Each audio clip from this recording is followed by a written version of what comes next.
All right, there's officially no turning back now. We are live and we are going to be looking at, if you checked out the title here and the thumbnail that is in front of you, we are going to be looking at unity and the calendar. I'm going to let you know ahead of time. I'm going to go full steam ahead. When I begin to run out of steam, we are going to hit pause and put part two. I put part one right away because I know that it's going to take some time to cover this content, but I'm going to try and cover as much as possible. So let me give you kind of where we're going today, or tonight for some of you. These videos are going to be recorded live for a couple of reasons. One, different learners, different learning styles, and the ability to be present when the information is taught. This information will be live, and then we are going to take the live information and break it up into several videos answering the specific questions that are going to come up, or the specific responses that are going to come up throughout this study. That way you can reference portions of it without having to watch the whole thing, because this series can get lengthy. So we're going to take the meat of it after it's all done and then put that information out. But for those of you who want to go along for the journey, this is the journey part. We're going to go there. Why? Like, hold it. Why are you doing this? Well, we talked about it a little bit earlier, a couple of weeks ago, when I mentioned that I was going to be keeping Passover a second time this year. And you can go check that video out. It says part two because part one got lost in cyberspace. So the part two is still there. I should just take the part off. That's something we can definitely do on this side. So there's so much information out there regarding the calendar, and you know how we roll over here. We're going to take it and we're going to remove the sleight of hand. We're going to remove each individual person's need to be right or to sound right. And I'm going to give you guys every single thing that I have come across in my journey that I can get my hands on. Right now, if you look in this room, there's like stacks of books everywhere. I'm going to show you every book I've looked at. I'm going to show you all how to go about researching. I feel like the biggest issue with the calendar is people giving information and not telling people where they got it from. I believe that's a form of deception. And the reason why is because a lot of the stuff that you're going to find out today comes from another person's scholarship. I'm not saying that people are not Ruach led. I'm just saying the contention surrounding the calendar did not get birthed out of somebody's insatiable need to solve a problem. And the reason why I say that is because when they solved the problem, it sent a rift of just disunity throughout the Hebrew community. And so many things were, I say were because I feel like Yah is going to give us clarity, or give us the beginning of clarity, were so unclear. And I'm talking from the perspective of a person who I don't have a dog in the fight, in the sense that I don't have a particular way that I was leaning at one point. I was doing what I felt was the most unifying thing. And now, through about 5 years of looking at this and hearing every side, I've realized that there is a common denominator for the contention and also for the lack of unity regarding the issue concerning the calendar. And I'm going to start with the first thing being pride. And the second thing being not a lot of communication regarding what we're doing and how we're changing. And the third is a lack of true scholarship. And when I say true scholarship as a researcher, when you research something, you tell people where you got it. That's just fair. It allows the person to look into the psyche of not only you, but the other people who put out information, and to walk away with their own conclusion. Okay, so that's where we're going to go today. When it comes to the calendar, I kind of mentioned something about a slave calendar and Yah's calendar. And I know people like throw Yah's calendar or the true Hebrew calendar on things. It's not my goal in saying that. I'm saying that when we're looking at the elements today, I want you guys to focus on the fact that the calendar, as it was to be kept by the Hebrews, established literally at the foundation of the world, was for free people. Free people.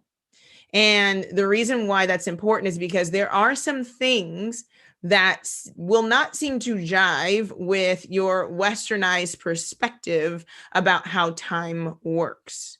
And I have to put that out there because how we understand time presently is time being controlled in a astronomical way in the sky by people who are pretending to be much smarter than you are. Yah set up his calendar from earth. Everything about the Hebrews' timekeeping is done from a perspective of feet on the ground. I know there is the contention regarding flat earth and round earth, or a ball or a spinning ball. What I will tell you is this: time is kept from the perspective of the ground. And so there are going to be variations about calculation. So when we talk about 364 days versus 365 and a quarter, neither one is wrong. They're based upon perspective, mathematics, and things that were developed over time in an astronomical sense to create a concrete, in the sense that it's firm, understanding of the universe beyond man's ability to touch and grasp. Yah's calendar is created so that you can see it, touch it, taste it, feel it, smell it, and it has witnesses that can be observed from here. If time can only be observed from outer space, then you are not bound by the concept or by the construct of time. But because time is based upon your feet on the ground and the environment and the things around you from an ancient Near East perspective, then you are bound by the time construct and how it is observed from your present position. Okay. I know that's a lot. And this may be a lot. And so if this is not something that you're ready to dive into, please spare yourself for a little bit and wait for those chopped up videos, because I'm really going to get into it. All right. What we're going to start off with, I'm going to give you a lot of definitions. I feel like, and I don't just feel like, I know definitions drive how we think. If you have one definition of something and I have another, then it's going to taint everything. So we're going to definitions.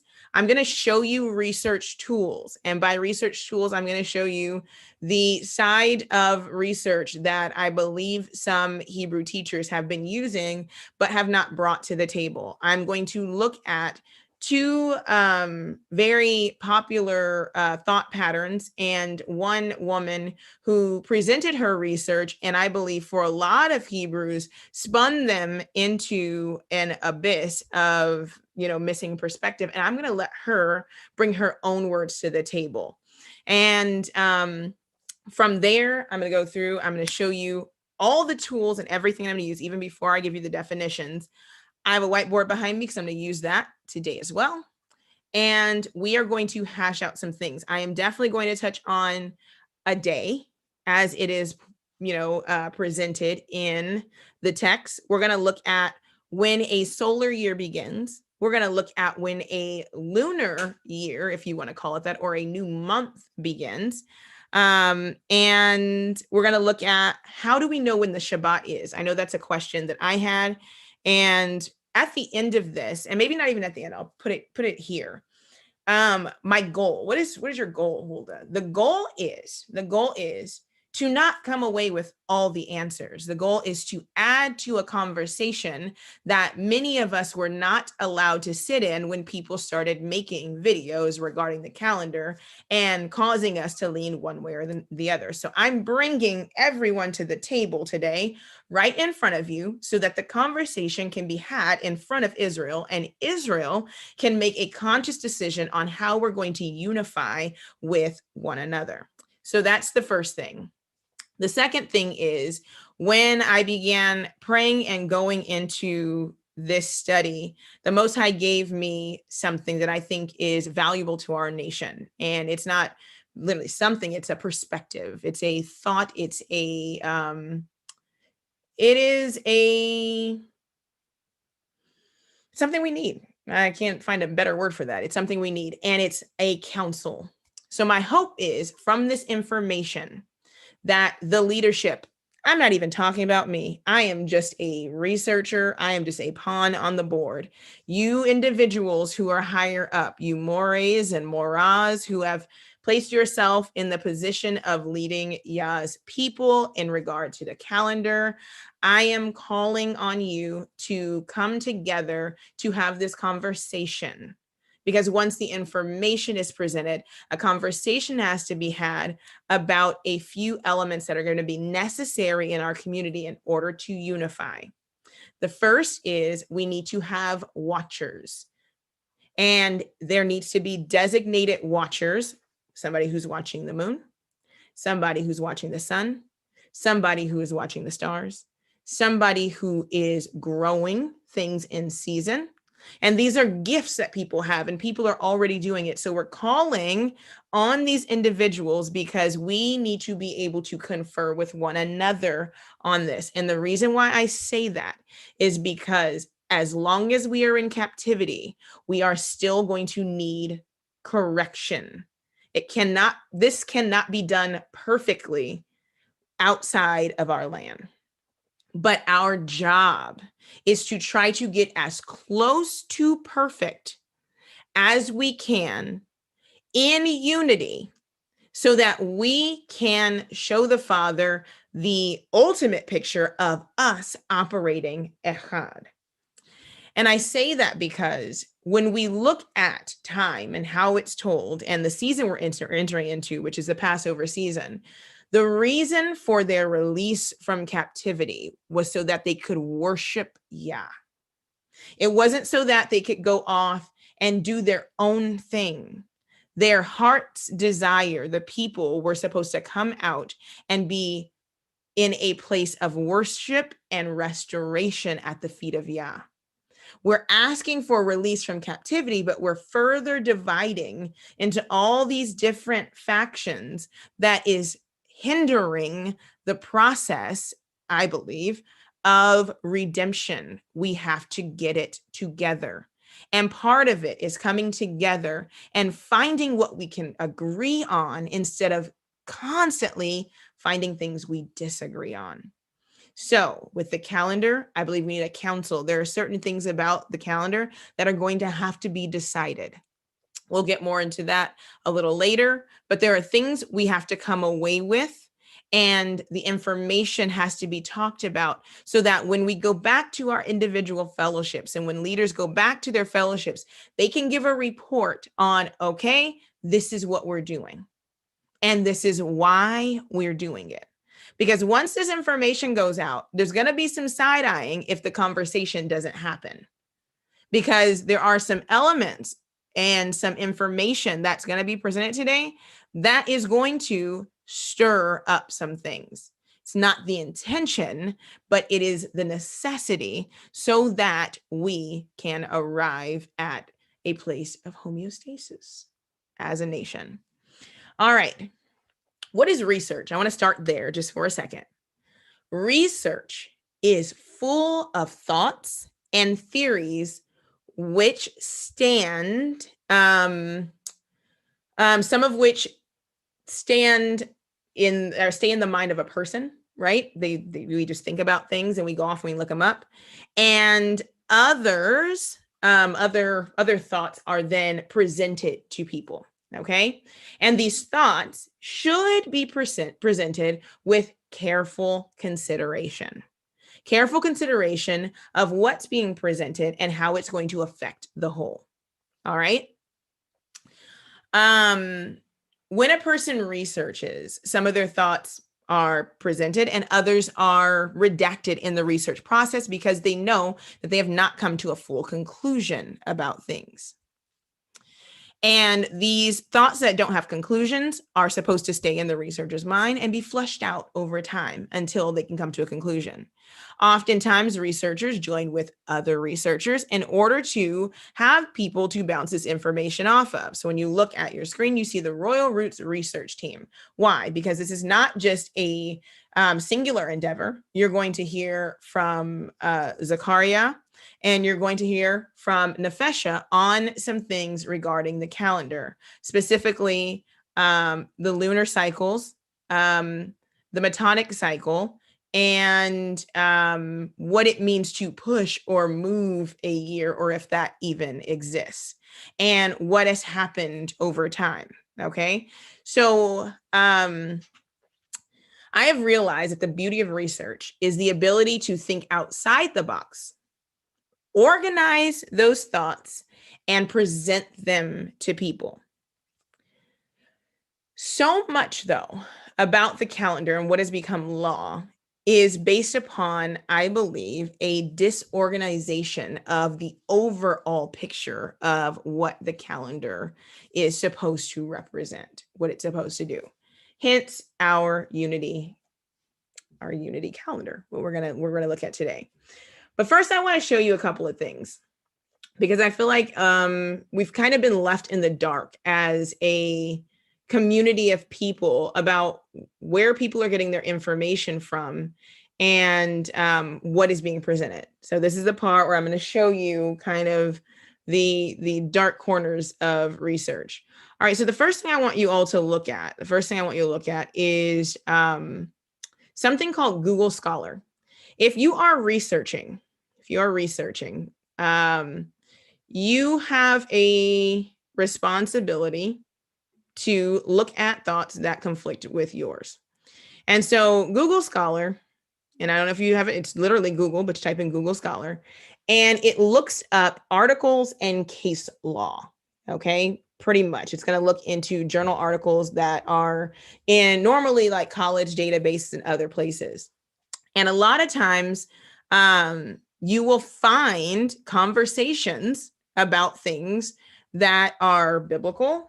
People have presented information long time ago, and you can search it right here. So, something like, when does a day start, right? Or the Hebrew calendar, or Jewish timekeeping, or Jewish mathematics and timekeeping, the Mulpin, as it is called, of the Babylonians and their mathematics and timekeeping, and how the Metonic cycle works. That can be typed in here, and then you're going to get a list of peer-reviewed articles, and they have like numbers next to them. And the numbers next to it show how many people have read and reviewed or cited those articles. So when you're going through and you are wondering where something comes from, I'm going to challenge Israel to see if the person doesn't give you their sources, see if they stole it. Because there is very poor scholarship within Israel. A lot of things are warmed over conversations amongst Europeans about European matters and European thought, because they were outside of the Commonwealth of Israel, which is Torah and the understanding of things.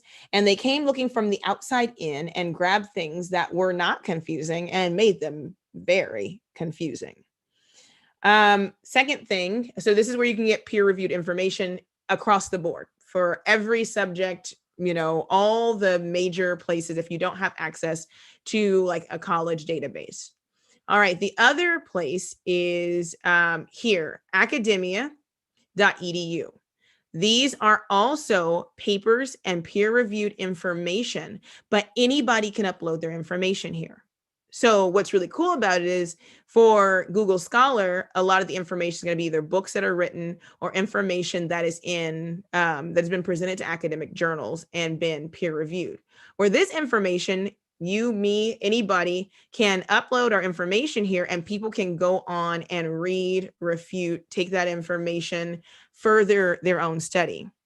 This is two places. I've seen a lot of Hebrews, which I'm not, just saying I agree with everything they say, but I've seen actual Hebrew Israelite writers conscious woke Hebrew Israelite writers bring their research and their information to the table through Academia.Edu. And I think that's brilliant. I think one of the next steps is getting our own source of Academia.Edu, where we can, as a community, present our thoughts and write them out and then peer review them and refute them based upon their scholarship. So these are two sources.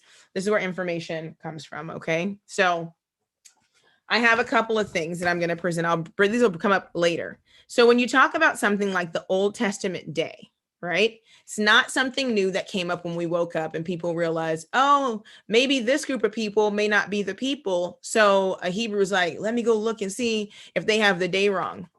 This article right here is from a P. Zarafa. It's called The Old Testament. It's from JSTOR. JSTOR is a really popular academic journal database. And it was written in 1986. 1986.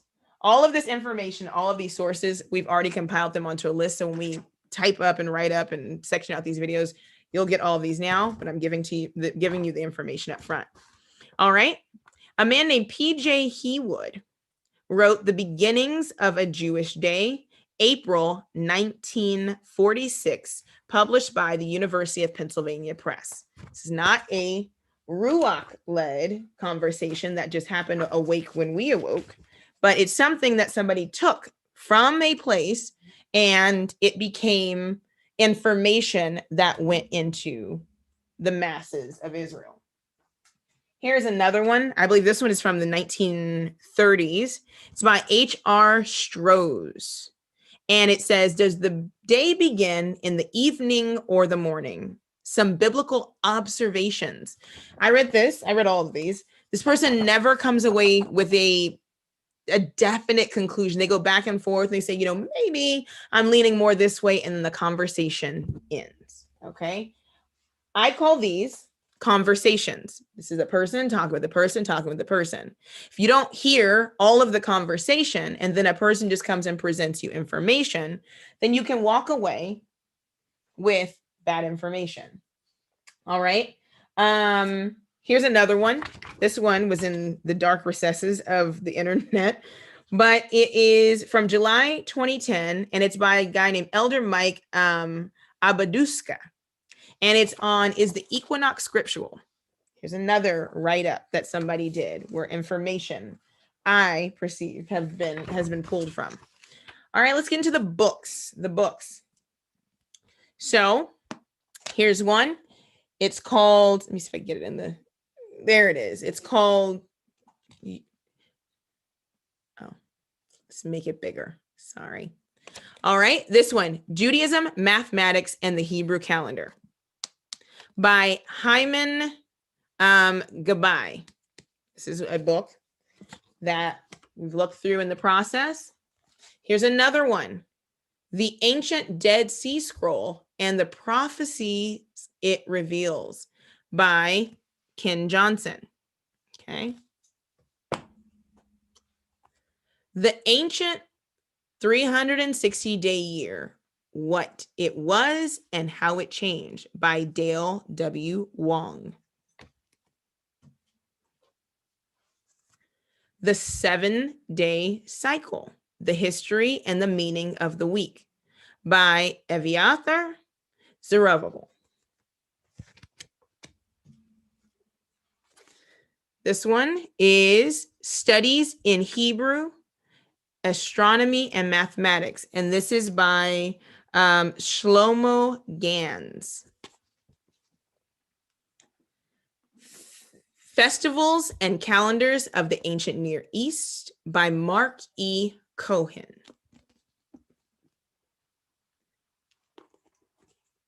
Calendar and Community, by Sasha Stern. A History of the Jewish Calendar, 2nd century BCE to 10th century CE. All right, so that's the first set. All right, I'm going to get to some old faithfuls that we all have. All right, this is Treatise on the Biblical Calendar by a guy named Herb Solinsky. All right, and it was put out in 2003. I personally had it bound. It didn't come like this. It is a PDF, which any of you can have. We'll post this as well if you're using it for personal purposes. I'm not promoting the production of somebody's work. I just need it in one place because it's long. All right. Another thing that we use in the process of this research is the Apocrypha.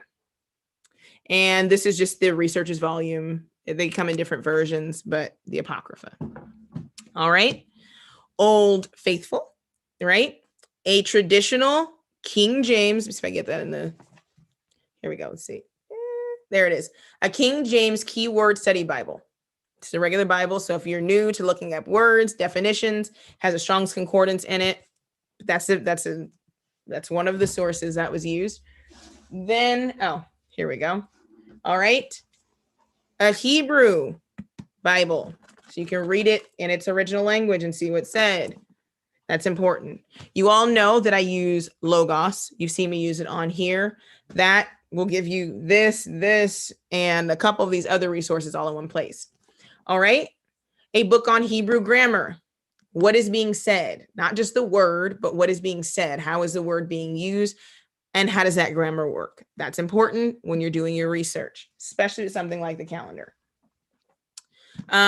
If you just need an extra one, it's the Hebrew Reader's Bible. It kind of goes through and it gives you definitions as you're reading, but the whole thing is in Hebrew. All right. A treasury of scripture knowledge. It's going to link together themes, verses, how things are used. So when we get into the conversation about the moon and a person says moon and month were never used synonymous, well, let's look in all the verses in the Bible, not just what we have in our head, not just what somebody writes when you Google and research, because people redact information to prove a point. So if the information is taken out or certain verses are not presented because, oh, that may mess up my argument, then you need to go back and see every place that that word was used and translated throughout the Bible.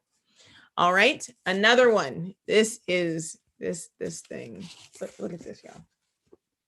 Look at this. I'm just going to show you the cover. An etymological dictionary of biblical Hebrew. Why do I use this one?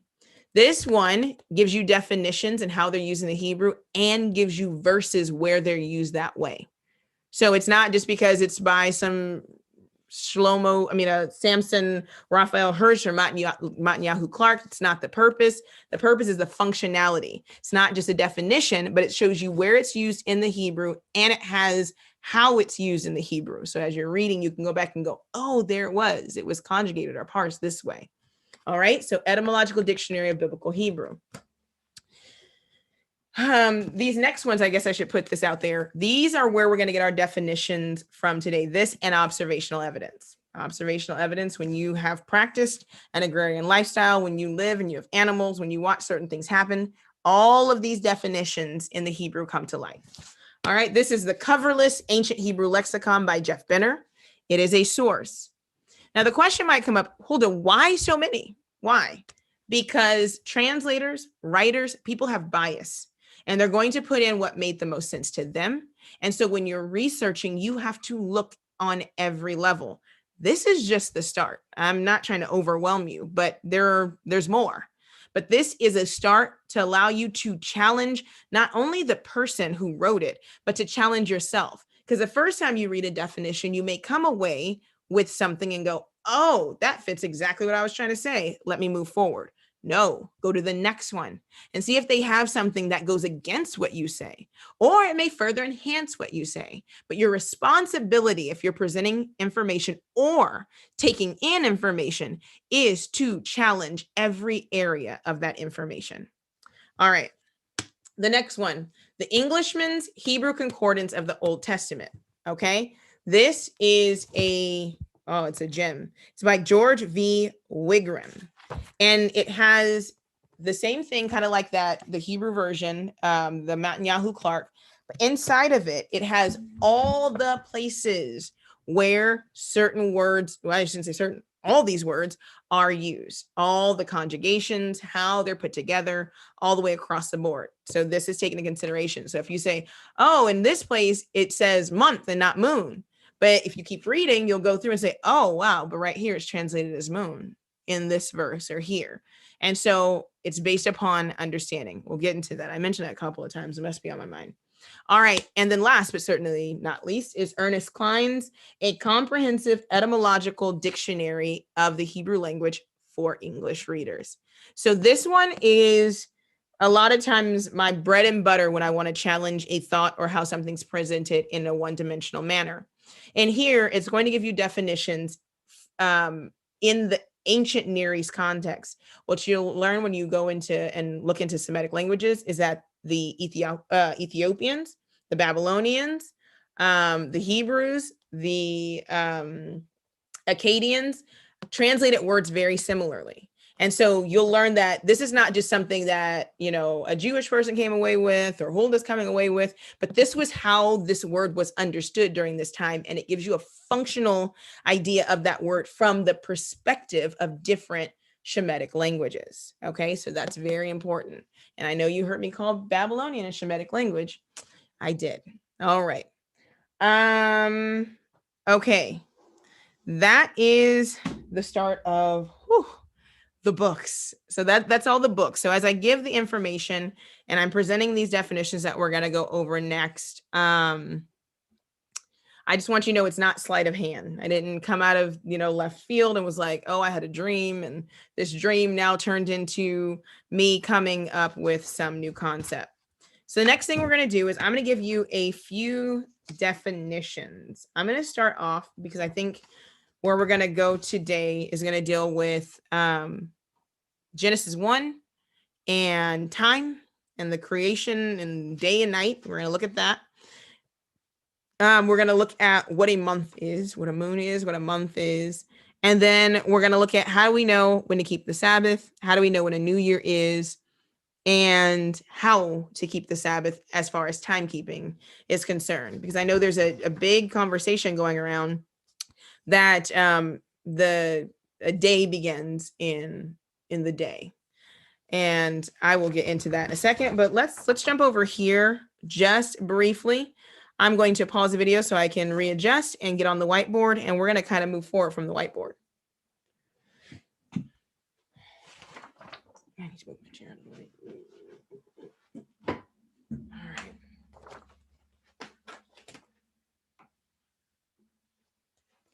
All right. Let me get some, you guys see, let me just adjust a little more board on that side, on my side. Perfect. It's great. Thank you very much. All right. So let's get into some definitions and then we're going to kind of jump into Genesis 1. So we'll kind of go back and forth. All right. Okay. So can you readjust to the board? Because I'm going to stand over here. All right. So we're going to define, first thing we're going to define is boker, or we're going to look at shachar, which is morning light. All right. We're going to look at yom, a day. We're going to look at erev. We're going to look at sun. We're going to look at the 3 words for sun. We're going to look at the 3 words for moon and why they both have 3 words. All right. And then we're going to look at night, stars, and appointed times. And we're going to jump right in there. And that's going to be of the basis of kind of where we're going to sit today. And our conversation regarding the calendar and the unity thereof is going to be in that area. All right. So let's start off with boker. I showed you already the books where this information comes from and the thought that went into it. So some of it's directly there. Some of it is piecing together verses. I'm not going to give you a bunch of verses today. I'm going to define the words and then we're going to come back when we compile it and I'll give you verses on boker or morning. But if you have the resources that I showed you, you can go look up these words. If you have the internet, you can go look up the words and find these verses. And I'll show you how in Logos to click and get that information and get the verses. And also, you can also do so on Bible Hub just by knowing the verse that's being spoken about. All right, so the first thing we have, boker. All right. So we have bet, kof, resh. The definition of boker is the breaking through of daylight or to split. Page 30 of the etymological dictionary defines boker as the distinguishing of differences, knowing the difference between something or examining the difference. It goes on to further state that morning is the time of distinguishing. Distinguishing what? Distinguishing between night and day. Okay. In Ezekiel 34:11, we see boker used, and it is defined as to inquire, to see, to consider, or to reflect. Okay, that early morning period. It's a period where you are considering what has, the beginning of your day. Coming out of night, it's a time where you look to perceive what is happening astronomically. Okay. A common phrase in the Bible is until boker. It's used over and over and over again. This is defined as until morning arrives or until there is a clear distinction between night and day. Plainly defined as until you can distinguish the difference. In Exodus 14:27, the word boker is defined as when the morning appeared. Morning doesn't happen on its own, but morning appears and separates out of darkness in conjunction with Genesis chapter 1. What we see in our daily lives is a testament to the story of creation being embedded into creation still today. We have seen from the beginning that light appears out of darkness and acts as the visible separation between darkness. All right. In Exodus chapter 16, and we'll go there in more detail. We'll do that this evening. In Exodus chapter 16, we see the gathering of manna as a task that occurred in the day. It says in the morning, day by day, they gathered manna. All right. Our next word is the word or, right? Or, aleph,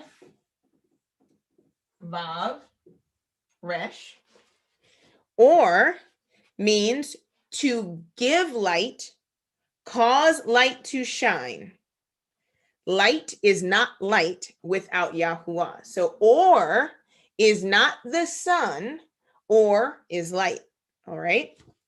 Light shines because Yah is. And we learned that in Genesis. The light in Genesis is not a light that is visible due to the sun. The light in Genesis is visible because Yah called for illumination.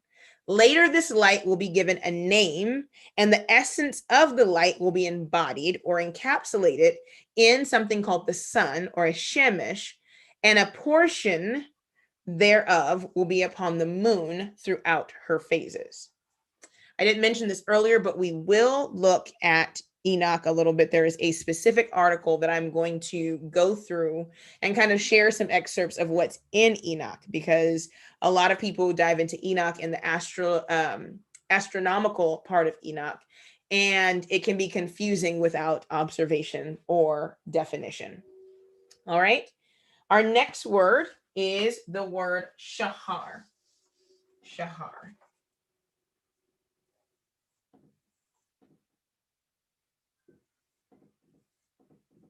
Shahar, and this word means to look early or diligently. Dawn or early light sunrise, what they call morning twilight. This word should be distinguished from hatzi, which is defined as the middle of the night or the halfway done or through the middle of the night portion. And that word hatzi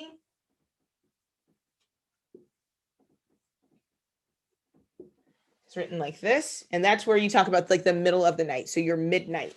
So this is the dawning or the morning twilight, and this is the night twilight, or that light, that very dark portion leading into daytime. So you like after midnight portion. All right, our next word is yom. Yom. You guys have heard this one probably a million times. Yom All right. Yod, Vav, Mem. This means to ascend. This is the word for day. It's a time of alertness. Yom can be defined as the portion of a day when work is done. Yom can also be defined as a complete time period from sunset to sunset. The root word for yom, right? Yod, Mem, is the same root for sea. Jeff Benner in the Etymological Dictionary uses a practical picture of Yom being synonymous with the sun going down over the Mediterranean Sea. This practical definition tells us that a complete cycle of a day, which contains all portions described in our day chart that we're going to look at, is to be reckoned from the time the sun sets until the day is completed and the sun sets again. We'll look at that. So you don't have to just take my word for it. We're going to look at it because I know this is a definition of contention. All right. The next word we have is Erev. Ayin, Resh, Veit. All right. This means to set, and it means mixing without integration, darkening, mixed shades of light, from the same Akkadian root word, which means to enter or to go into. In Arabic, the word is garab, which means west. In Ethiopian, the word is areb, which means went down. In Hebrew, when the word is used in the kal form, it means to grow dark or to go under one's authority. When the sun goes down, the earth is under the authority or the rulership of the lesser light, the moon. All right. Next is the word for sun, shemesh.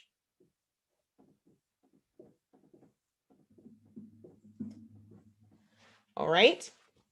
This is the most frequently used word for sun in the Hebrew. It is defined as to serve or use as intended. An Arabic equivalent of this word is samsama, which means to run, be active, busy, or industrious. The sun rules the portion of time where work can be done. This also leads credence to another definition that defines Shemesh as the running or wandering celestial body. The sun moves and tracks across the sky, giving the signal for seasonal changes, and arrives 364 days back to its place of origin, where it gives the signal for the solar new cycle or new year. All of these other celestial bodies follow the sun. All right. I mentioned 364 in the beginning. If you're just now getting in, we talked about how time is kept from feet on the ground. Feet on the ground. This is the timekeeping of the biblical text. We know astronomically that based upon the mathematics, the sun is 365 and a quarter days, but that is based upon, once again, mathematics and things that are not observable from feet on the ground. So you'll hear 364 over and over again, and it's based upon that reckoning. All right, another word for sun is ham. You guys probably know this from ham, right? To mean hot. And hama. All right. And it means heat, as in the heat that is emitted from the sun. To be heated or warm, also translated as sun in Job 38:28, Isaiah 24:23, and Isaiah 30 and 26. Another word for sun, and I'll write it up here so it doesn't keep drifting down, is the word heres, samic.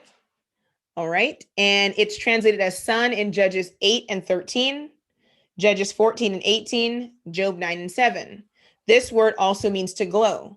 It also is defined as dry or clay. This is due to the process of mud or clay bricks, pottery, etc., which was placed in the sun to bake and dry. All right, this is very significant. It's a good time to move over into the words for the moon. And the reason why is because you saw three different words used to define the sun. You're going to see three different words also used throughout the text to define the moon. And what you'll see is you have a base definition based upon what that thing is, what it does.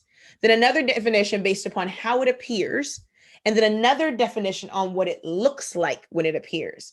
So this idea that Chodesh, Yareach, and Levan are not all moon fall apart when we look at Shemesh, Heres, and Chama, which means that the sun, which we can visibly see, is hot, right?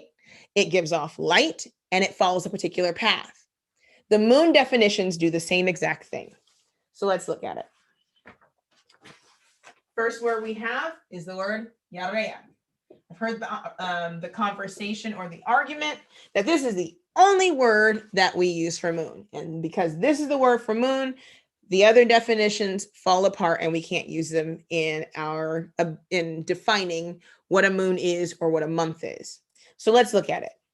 The Hebrew word Yareach here means to travel a path, a routine. The moon follows a prescribed path from horizon to horizon. It impacts vegetation, Exodus chapter 2:2, and it's translated as moon in Genesis 37:9.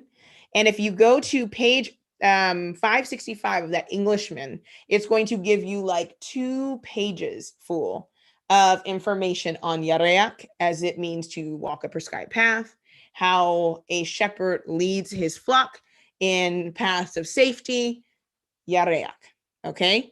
Root Yara means to cast or to point in a direction. The moon casts or points us in the direction of where we are within a month. So in the beginning of the month, it's new. As it begins to wax and it puts on light, we know, oh, I'm halfway through the month. When it's full, and we'll get to that definition as well, when it's full, then we know, oh, okay, I'm at the middle portion. And then when it goes all the way back through its cycle and it wanes and the light goes out of it, then we know we have arrived at the end of the month and the cycle is going to start over. Now, I know a lot of people have, and unfortunately, it's just what happens over time. When we read something and we don't know what the person's talking about, or we read it one time and we think we have it, things kind of run away from us. So we're going to kind of look at Enoch chapter 73 really quickly. I'm going to read from like an abridged version. So I'm kind of going to move around and give some definition as we're reading it. But let's look at Enoch chapter 73. And what I'm looking at, I told you I would share this with you. Enoch is found in its complete version in an Ethiopic, right? It's found in an Ethiopic version, which means that it's not in the original Hebrew. And so I think it was really cool that a professor by the name of, 2 people, Otto, and I cannot, it's Nigebauer, professor at Brown University, and Matthew Black joined together, and they took the Otto's translation of the Ethiopian Enoch, and because it's a Shemitic language, and I said this before, I'm like, we don't have an original copy. We don't have anything to go based off of. But now that we know that there's similarities in the Shemitic languages, we can see what was being said and how things were being said, and compare them to what we know. And so through this information, in what he has titled the astronomical chapters of the Ethiopic Book of Enoch, chapters 72 to 82, we have some information to go on based off of original translations. And so this is a journal article. This article came off of Google Scholar. That's how I found it. And he's going to go through and kind of give us some information on the moon. So Enoch chapter 73, verse 1, like I said, it's an abridged version. I have the original here too. I can kind of go through both. If you can open that one up, that'd be great. All right. And after the rule, right? So this is talking about the rule of the sun. Concerning the sun, I saw another rule about the smaller luminary called the moon. And its roundness is as the roundness of heaven, and the chariot on which it travels is driven by winds, and the light is given to it in measure. And each month, its place of rising and setting varies through all gates. So if you read through Enoch, you understand gates. So the equinox is your 4th gate, and the sun moves. So if you've observed the movement of the sun, you'll know that it sets due east, due west at the equinox, okay? And it is going to, people define as equal day and equal night, as close to it as we possibly can, obviously based upon being feet on the ground. And then then the sun begins to set through the gates, moving north. And as it moves in that direction, the days get longer and it gets hotter. I'm just giving you what Enoch was talking about, because sometimes it seems mystified, right? Moves in that direction, days get hotter and longer. And then when you get to this end, you're going to get to your summer solstice, right? That's your solstice. And that is the longest day, right? The longest day of the solar year. And then it's going to, after the solstice, those days are going to keep moving. And then you're going to get to the autumn equinox, right? So you're going to get to another equal day, equal night period. And this is the sun returning back to that same vernal equinox or spring equinox place. And then the sun is going to begin to move south. And it's going to get, days are going to get shorter and it's going to get colder. All right. Then it goes back and it completes the cycle. But when it gets to the furthest point in the south, you're going to get to what we call the winter solstice. All right. And then what they celebrate during that time is the return of the sun, because now the sun is going to come back. It's going to come back to that middle period. And that is the completion of a cycle. During this time, during the months, the sun goes through its gates and the moon follows. The moon follows, okay? So the moon is the witness for the sun. The reason why you cannot see the moon at the beginning of a month is because the moon is setting right directly in the west with the sun. It becomes invisible. And then the moon begins to back away throughout the month. And as the moon backs away, she then is illuminated with that light. And when she gets completely opposite of the sun, then she represents the full light of the sun. They're standing opposite one another. And then as she begins to move back close, then you see the light go off of her. And then she goes into the chamber with the sun. And then you don't see her. And then when she begins to back off, the process happens over and over again. That's going to happen over and over and over again. It's something that you can observe now that you've been told about it. I remember the first time I saw the sun and the moon up at the same time, I thought an omen was happening. I didn't know what was going on because I had not observed it. Now I'm like, oh, I know exactly when that's going to happen. I know when the moon is going to be out in the daytime based upon the movement of the moon in conjunction with the sun. All right, let's get back to Enoch. Let him do the talking. All right, so verse 3, and each month its place of rising and setting varies through all gates. And so I wrote a little note on the side. The moon's days are the days of the sun. The moon doesn't count days. The sun counts days because it's ruling the day. And we're going to get to a point where the moon counts months, right? So you can call them moons if you want to. The moon counts months. The sun counts days. So there was a question that came up a while ago. Can't remember who asked me, but they're asking, what do you do with those dark portions? You don't do anything because the sun counts days. The sun counts the days. So even if you can't see the moon, the solar count continues because that's how it's set up. That 364 count is unbroken. And we'll look at that in a little bit as well. All right. And so verse 3, here we go. And each month, its place of rising and setting varies. It's the moon, but its days are as the days of the sun. I didn't make it up. And when its light is evenly spread over its disk, then it amounts to 1/7 of the light of the sun. Remember, one's a greater light, one's a lesser light. So the observation here is that the sun is 1/7 of the brightness of the sun. Okay, that's not saying it's a portion of light on the sun. It's saying 1/7 of the brightness. All right.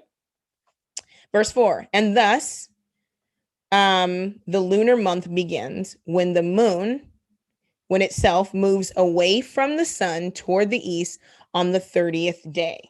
So this is not saying it's 30 days. It's not something weird. It's saying at the end of its cycle. It begins once it's all the way complete. Once that full time period is complete, then it's going to be right on top of the sun. It takes 20, we know it's like 29 point something days, but in here for round figures, because our math Hebraically with feet on the ground operates in full round numbers, So it takes about 30 days. And at that time, that complete cycle of the moon is completed. All right. And when on this day it becomes visible, it is for you the beginning of the lunar month on the 30th day. Okay.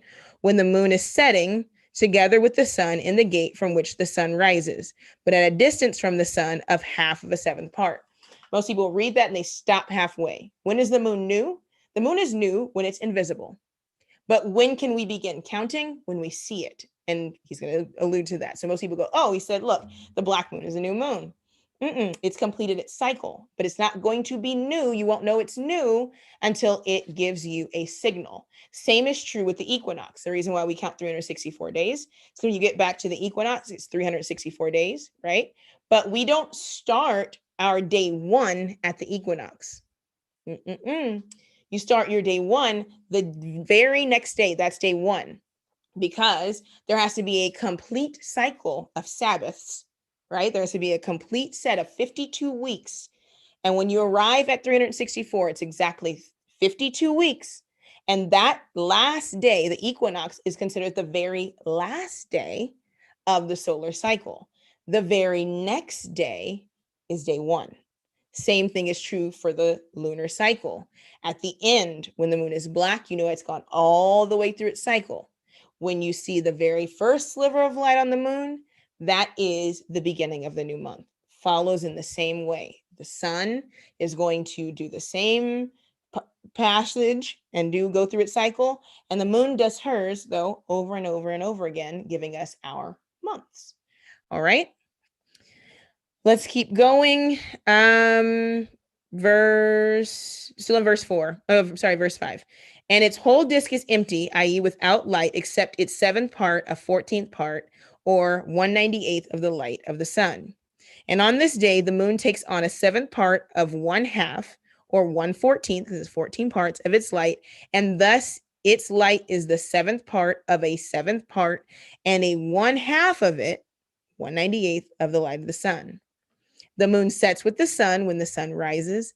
The moon rises with it, and it takes on a 1/2 part, or 1/7 of its light. And in this night, at the beginning of the lunar night or day, which is the first day of the month, the moon sets with the sun, and it is dark in this night. So this idea that a full moon is the new moon did not come from Enoch, because Enoch literally says that it's dark when it begins. Okay, so that concept is not a concept established here, and it's not a concept that's established based upon scripture. We know our feasts, specifically Passover, is kept under a full moon, but we do not get that the full moon is the new moon. Okay, all right. It's like being like early pregnant, right? Like you're not pregnant, you're not full and ready to give birth the day you find out you're pregnant, right? The belly grows. The moon is in a feminine form, and she always, always, always, and we'll see this when we get into when a new month and a new year starts, she always is a witness. The sun gives a signal and she follows with the witness. The moon, the woman, never leads the man, right? The sun leads, he leads, and she follows. You see her follow through the gates, and she also follows with the signal for when the new cycle of months start for feast keeping.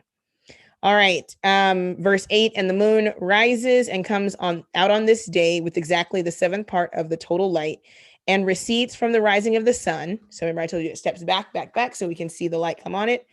And the moon, is illuminated during the remaining part of the day, a sixth, question mark, and a seventh part of the light of the sun. All right, so in here, you're going to get some notes when you go through this. So go to page 14 when you look at the astronomical chapters of the Ethiopic book of Enoch and its translation from the original language, and he'll go through and give commentary. But that was just so we can look at Yareach. Let's keep moving forward when I find my notebook. Oh, here we go. All right. So we have Yareach, which is that movement. We did that to show the movement of the moon. That was a long way, but I think it helps to have it read, to hear what was being said in context, okay? Yareach. Another word for moon is Lavan. Okay. And you probably heard this word before, Laban, right? Lavan is defined as the light of the moon. It means to be white or sour milk. I think it's interesting that we always talk about the moon looking like cheese.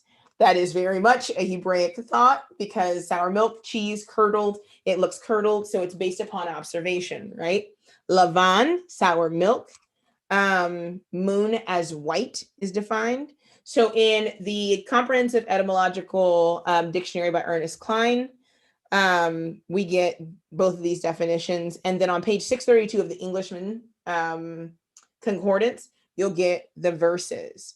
But in Isaiah 30 and 26, we see that the word Lavan, which means to be white, is also a representation of the light of the moon. Okay, so it's the appearance thereof. And then last, but certainly not least, is the word Chodesh. Chodesh. And Z's going to get into a lot more on all of this and give you your verses and how things are. Just giving you the rough run through. All right. So we have Chodesh. And it is defined as renew, be new, renewal of a month, and a moon. So when you give a definition now, and now you're like, okay, renewal, we know that it's not talking about the renewal of days, because the renewal of days does not happen until you arrive back at the equinox again in the spring. All of the days are 364 within a solar cycle. But when you're talking about renew and new month, then what's new? It's not a new start of day counting. The day counting cannot cease or it breaks the Sabbath counting, which cannot be broken. Okay. So then this idea of a month being the renewal, it's the renewal of what? How can we visibly observe the renewal if we know that the days don't renew until the equinox?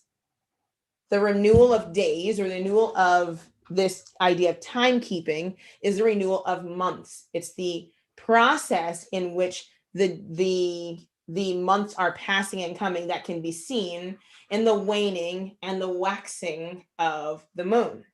All right. And it goes from month to month, a restoration.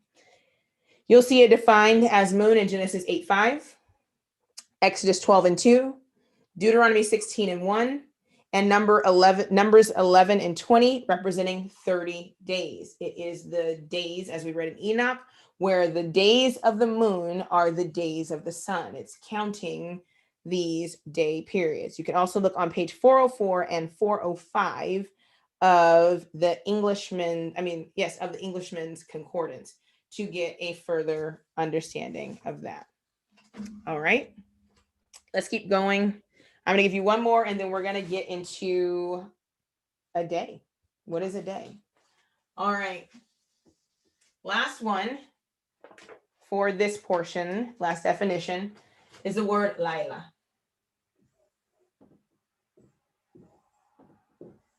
Okay. This is the word for night. It comes from the root word Lamet Vav Lamet. So, Lol. Which is defined as to turn or twist.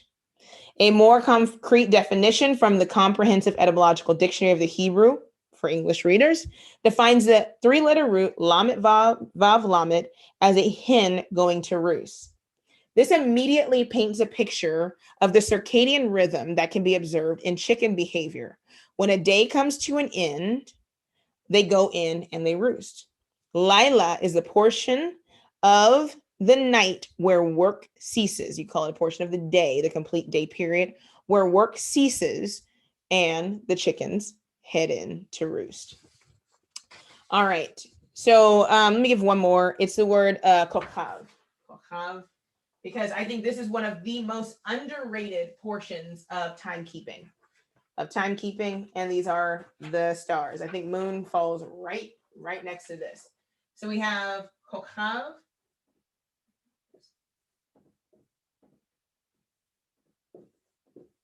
All right. This is the definition. This is defined as star, a star or stars. Chokhim, and they're luminaries or light bearers, which are visible in the night sky. When the prefix yod mem, when the suffix yod mem is added, the word becomes plural and means stars. This plural usage is what we find in Genesis 1:16. The three-letter root, kaf bet bet, means to orbit. Biblically and scientifically, the stars follow a path and tell the story of the past, what has happened. The past is directly related to the path of the sun. The sun passes through a certain star formation in particular seasons as they are visible and tells the watcher where he is in space and in time. Okay? These elements are consistent. Elohim does not tell us to rely only on man's calculations or computations. Instead, all of his reckoning is based upon consistent obedience found in nature. All of the elements necessary for proper timekeeping are based in observational evidence. In his writing on the biblical concept of seasons, Professor Lipnick divides and defines the seasons based upon the crops that have been harvested during a biblical time period. We'll get into that a little bit later, but that kind of leads into how we're able to see time. Okay, time has to be seen to be understood. It's not something that kind of floats in the air. All of the elements that we looked at and all of the stuff that's been defined are going to be used in our understanding of Genesis chapter 1 as we look at it to define how a day works, when a day begins, and what we need for our Moedim. What are Moedim? Moedim are the appointed times and arrivals. Each of the definitions or each of the words that we define have an appointed time or an appointed arrival that is given in scripture. Okay, they have times when they show up. The new moon arrives to give us our months. The solar year completes to tell us how long a year is, right? The stars in their position tell us what seasons we're in. The harvest and the fruits and the crops that are planted tell us and give a witness for the season. And all of this works together in conjunction so that no one thing reigns supreme. Greater light, lesser light, they all work together. So this idea that, oh, okay, we got it all the way down to, the sun and the days, so we just throw the moon to the side. It's not important. No, every single element in Yah's timekeeping is important. And when we take anything and we diminish it, we're going to miss the overall picture therein. All right, so let's get into Genesis chapter 1 and look at when a day starts. What does Yah say about a day?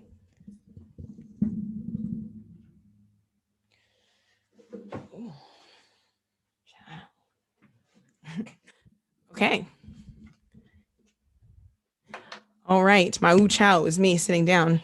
That was a mess. Okay. Back in the seat. Let's keep going. All righty. We are going to share our screen for Logos. And we're going to look at Genesis chapter 1.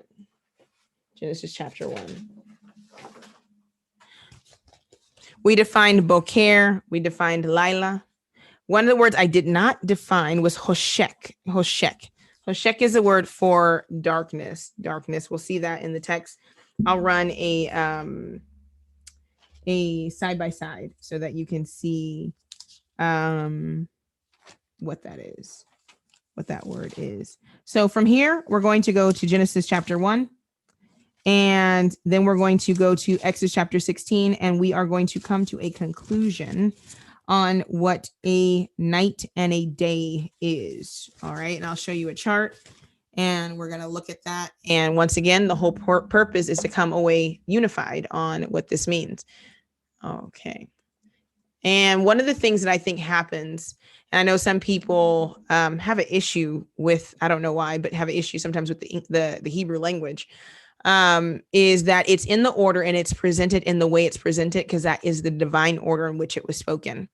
If we can manipulate or move things around to fit our thought pattern, or if we can just, go from English translation to English translation, then we have a text that we can't necessarily say is fully set apart if it can be manipulated. And so I'm of the the belief, the strong belief through the process of teaching this language, even at a very simplistic, beginning Hebrew level, that the way words are put together when you get into the grammar portion of Hebrew is very, very important. Things don't just kind of move around, and they're not just ambiguous. They're in the order they're in on purpose, because they are telling us something, and they can't go out of these orders, because based upon how and what grammar rule is in effect or being employed in the text, you can't move things around. Hebrew is fixed. It's fixed in its place, which is what makes it the most powerful language, I believe, on the planet. It not only gives us definition and meaning, but it also is unchanging. All right, let's go and let me get my screen together. All right. Let me run you guys a parallel. Just give me 1 second. Let's go with a King James version.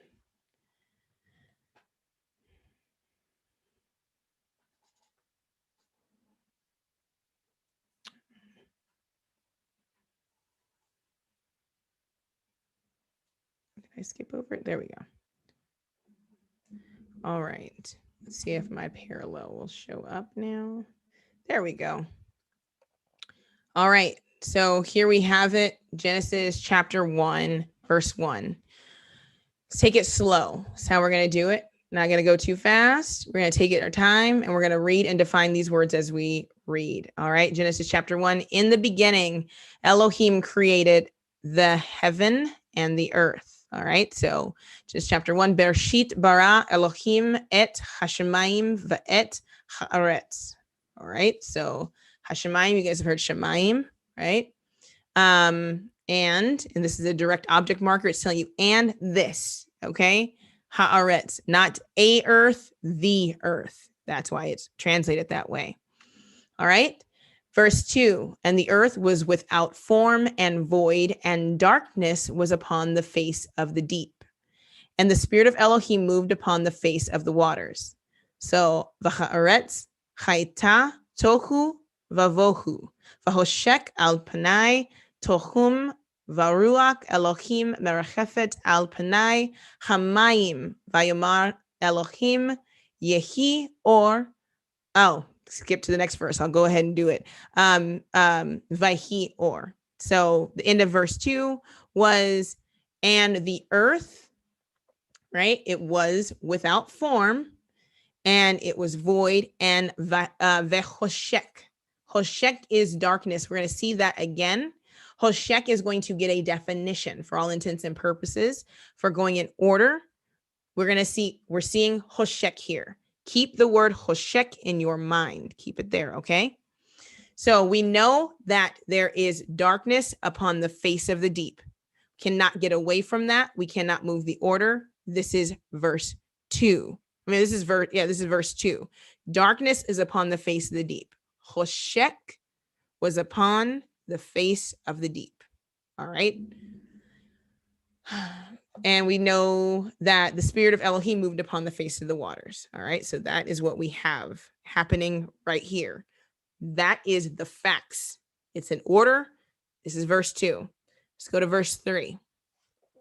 That's where I was. Vayomer Elohim yehi or vayhi or says, and Elohim said, let there be light, and there was light. Literally, the translation says, be light and light be. It's like not let, it just was. When he said it, it was. There was no, that's just how it happened. I think it's pretty cool. All right. So now we have Hoshek, which was darkness first, right? We had Hoshek in verse 2. And now we have or. We defined or as light. We gave the definitions earlier. Okay. So now we have Hoshek and or. Verse 4. And Elohim saw the light that it was good, and Elohim divided the light from the darkness. There is a question that has to be posed here. A lot of people go from verse 3 to verse 4 and never consider something that is very important. And the very important consideration here is that Hoshek and Or were together, right, in one space, because verse 4 tells us that then they had to be divided from one another. In our definitions earlier, we looked at the word erev. We're going to get there in a second. We looked at the definition of erev, and it was the mixture, right? The mixture without integration, the mixture, right, of presenting two things in one space of dark or of night and, or I should say dark and light mixed together. When you mix a day and a night together, or when they get ready to happen, if you've ever looked at the end of a day, or you can say, let's keep it here, the end of a day, you get something called erev.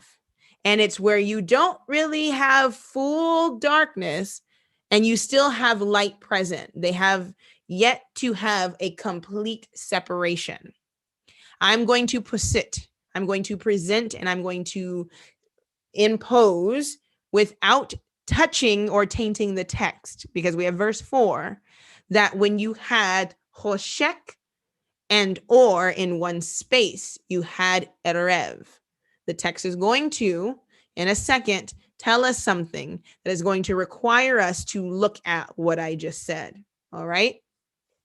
So verse 4, Vayar Elohim et haor ki tov, where am I at? Vayavdel Elohim ben haor uben hahoshek. All right. So he separated between the light and the darkness. To separate something means that they had to be at one time not separated. Can't separate something that was already separated. All right. And here we go. The next verse, verse 5. Verse 5, now you're going to get, you have light, dark, or Hoshek. Now Elohim is going to name the light and he's going to name the darkness. Okay, let's get to it. Verse 5, and Elohim called the light day and the darkness he called night. And the evening and the morning were the first day. Let's look at it. Vaikra Elohim laor yom, so the light day, to light day. Valahoshek kara laila. Vaihi erev. Vaihi voker yom echad.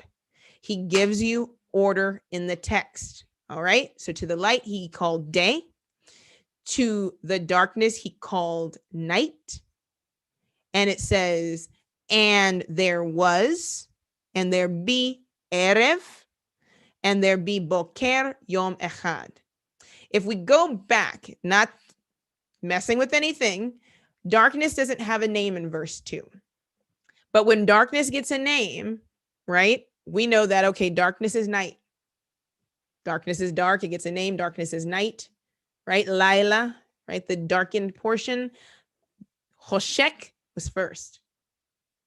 And this is not something to try and taint the picture of the glory of Yah, but it gives you the condition of the earth. And it's going to be a consistent motif throughout the scripture. Literally, Peter says, and he's called us out of darkness into the marvelous light. So it's not a foreign concept to our ancestors.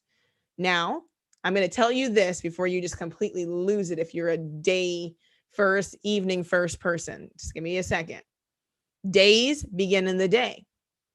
Nights begin at night, right? Days begin with light and night begins with darkness. I'm going to further define that in a second, okay? Because I know it's all semantics. When it comes to when a day begins, we are disagreeing on something that is it's not something we should disagree on because it's right here in the text, okay? Let me give you something, all right? So we have and evening, so erev. Erev is the mixture of light and darkness. Now we're going to say of day and night, right? And it is defined as darkening. So Erev is not the lightening. Erev is the darkening toward night. Boker, where we see morning, is the lightening toward day. And there was evening, and the evening and the morning were the first day. And so in the text, if you go here and we look in the Hebrew, it says Vayhi, and there was. So it's like a demonstrative. It's telling you what's happening. And there was Erev, right?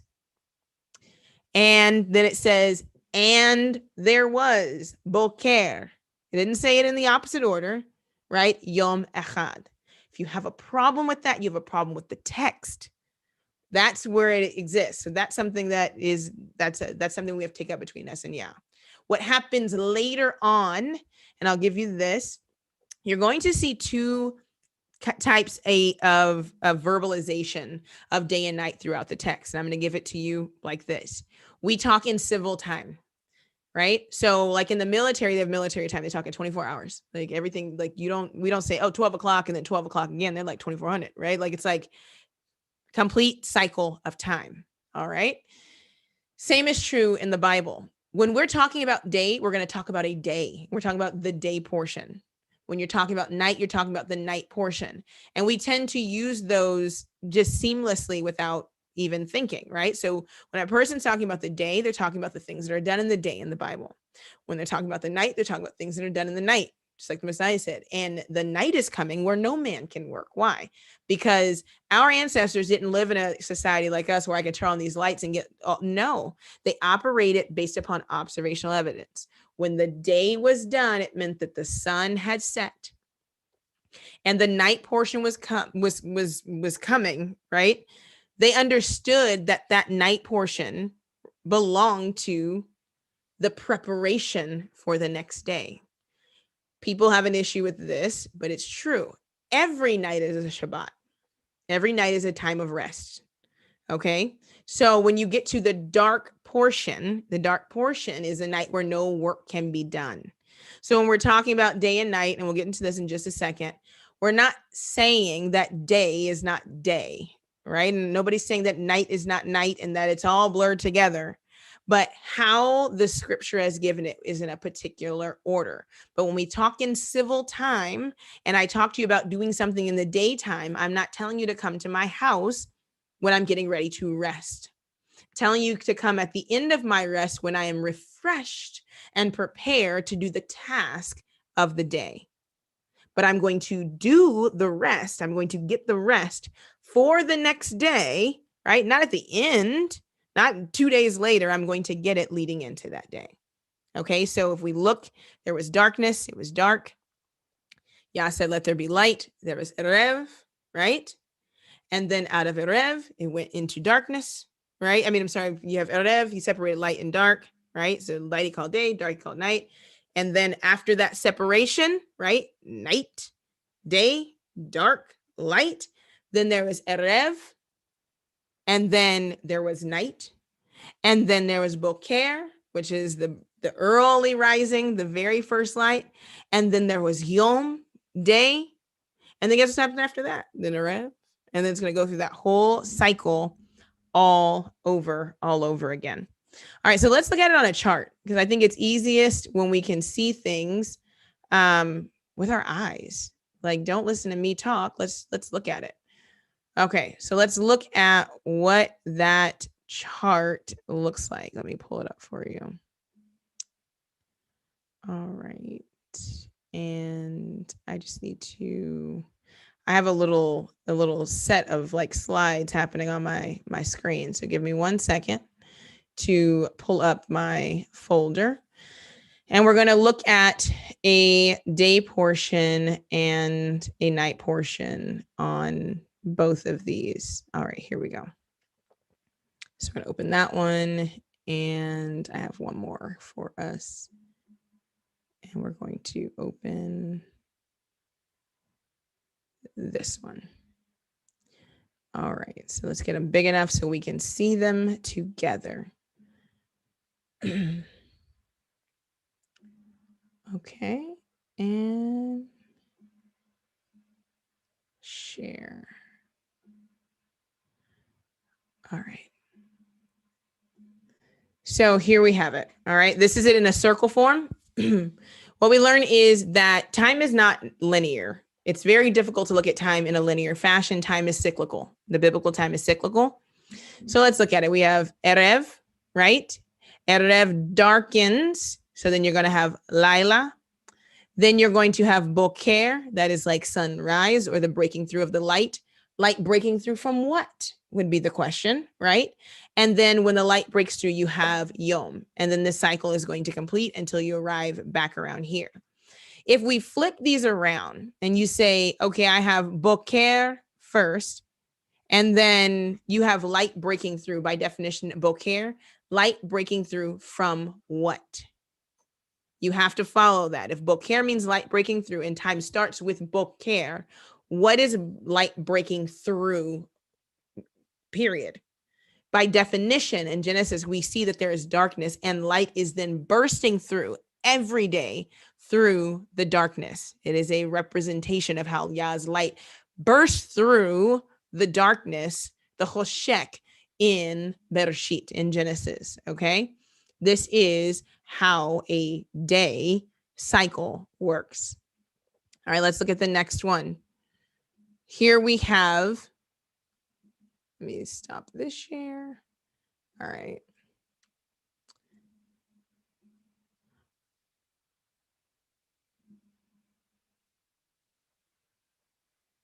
Okay. Here we have how it looks on a complete cycle. So a complete day is from Erev to Boker, and then that whole complete picture, as you can see here.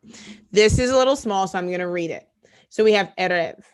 Erev, or integration of light and dark.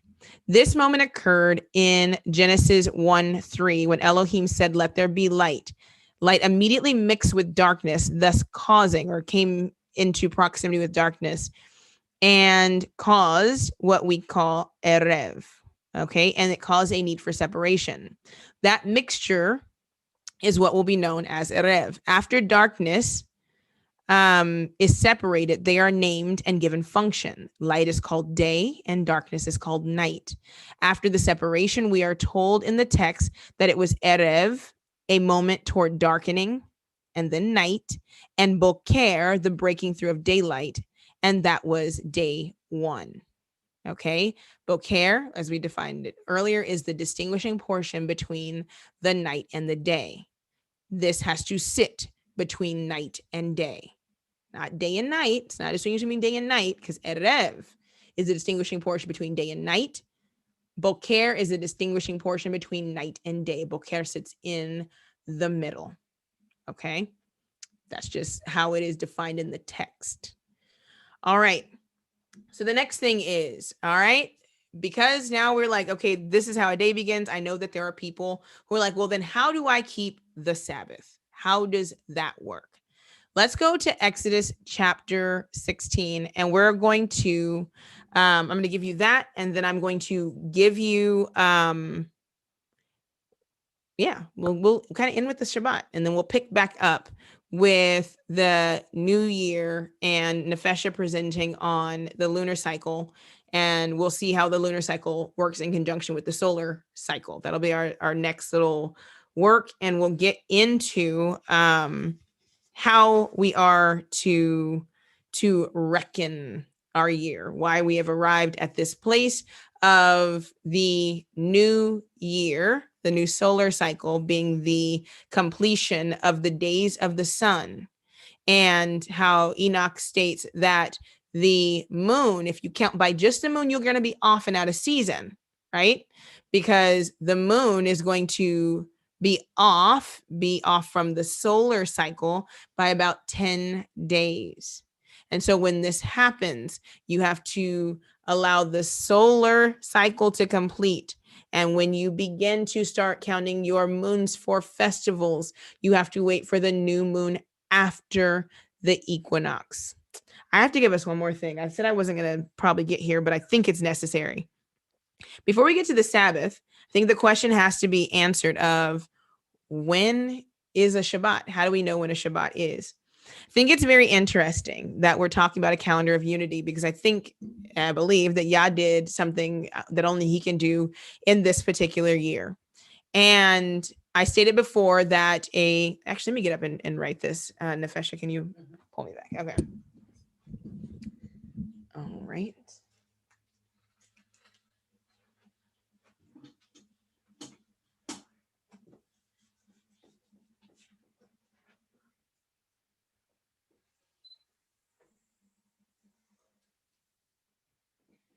All right. That is a circle. Just kidding. All right. So the beginning and the end of a year, we're going to, this right here, equinox, a word I did not define. And I will when we get into it later, but for the intents and purposes of when a Shabbat is, so we're going to talk about Shabbat. Equinox is defined as Tekufa, and a new year is defined as Shana, right? It is the path of teaching, the return of the path of teaching. So throughout the year, our feast days teach us something. Yeah, it's teaching us something through agriculture, through growing, and through everything. And when we return back to this place, that is the end of the teaching cycle. All right. So the equinox Tekufa. You can also find that information in that is the Equinox scriptural by Elder Mike Abaduska, the one I shared earlier, that you can find that article. You can just type that into regular Google and it should pop up. All right. So equinox. All right. And remember, we get vernal and autumn, but we're talking about this one here, your spring equinox. This complete cycle takes 364 days. We won't get into the just 364 days. Some people say 360 and they don't count the seasonal changes or the solstices and the equinox. But for this, we're going to say 364. With the 364 day count, you are always going to arrive back in the exact same space. All right, a little bit of math. 364 divided by 7 equals 52. That's how many weeks. That's how many weeks are in a solar cycle. The Shabbat, the Sabbath day, is counted by days. The Shabbat is about days of work. 6 days you will work, and the 7th is the Shabbat.